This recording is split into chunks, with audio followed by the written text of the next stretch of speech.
അഭിമാനിക്കുന്നു. അപ്പൊ എല്ലാവർക്കും കൂടെ വേണ്ടിയാണ് ഞാനിത് മേടിക്കുന്നത്. ഈ ഇന്നിപ്പോ ഇവിടെ ഷാർജയില് എത്തിയിരിക്കുക 2 ദിവസമായല്ലോ അല്ലെ, ദുബായില്.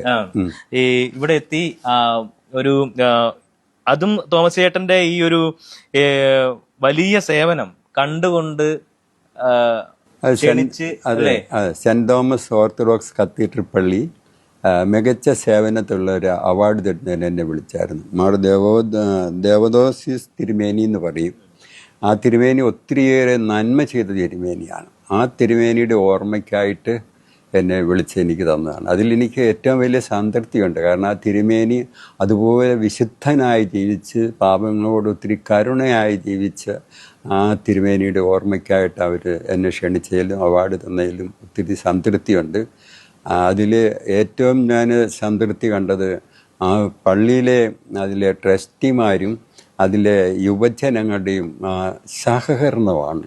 അതിലെ വളരെ സമ്പന്നരായ ആളുകളും കണ്ടപ്പോൾ എൻ്റെ മനസ്സിൽ കണ്ട ഒരു വലിയൊരു ആഗ്രഹം ധർമ്മിഷ്ഠരായ ധനികരാണ്.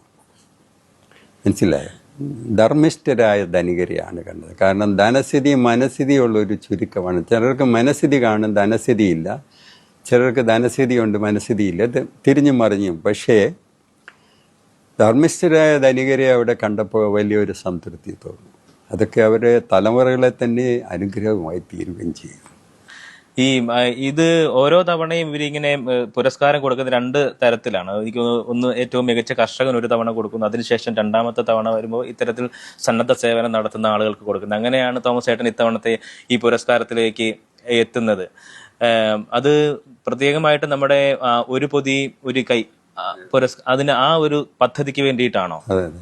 ഇതിപ്പം ഞാൻ എന്നെ അവാർഡിന് ക്ഷണിച്ചപ്പം എന്നെ കഴിഞ്ഞ് നല്ലതായിട്ട് ചെയ്യുന്ന രാകേഷിനെ എന്ന് അമ്മോനെ കണ്ടു. ജന്മനാൽ അസുഖമുള്ള അവന് സിനിമ നിർമ്മിക്കുന്നു, അവൻ ഒത്തിരിയേറെ കലാരംഗത്ത് പ്രവർത്തിക്കുന്നു. അപ്പോൾ ആ വേദി എനിക്ക് വലിയൊരു സംതൃപ്തിയായിരുന്നു. ഇവിടെ വന്നു കഴിഞ്ഞ് ഈ പരിപാടി വലിയൊരു ഫംഗ്ഷൻ ആയിരുന്നല്ലോ. വലിയ ഫംഗ്ഷനായിരുന്നു, വലിയ ഫംഗ്ഷനുമായിരുന്നു. അതിൻ്റെ സംഘാടകരെല്ലാം വളരെയേറെ കഷ്ടപ്പെട്ട് വളരെ തീഷ്ണതയോടുകൂടിയാണ് ആ പ്രോഗ്രാമിൽ അവരെല്ലാവരും സഹകരിച്ച് പ്രവർത്തിച്ചതൊക്കെ. അതിൽ ആ കത്തീഡ്രലിലെ ഇടവക പള്ളിയിലെ പ്രത്യേകിച്ച് സംഘാടകരെയൊക്കെ ഞാൻ പ്രത്യേകമായിട്ട് അഭിനന്ദിച്ചു. എൻ്റെ പ്രസംഗം തന്നെ ഞാൻ അവിടെ നീട്ടിയില്ല. കാരണം സംഘാടകരെ സദസ്സിനെ മാനിച്ചുകൊണ്ട് ഞാൻ പ്രസംഗമൊക്കെ വളരെ ചുരുക്കമായിരുന്നു. എന്തായാലും ഈ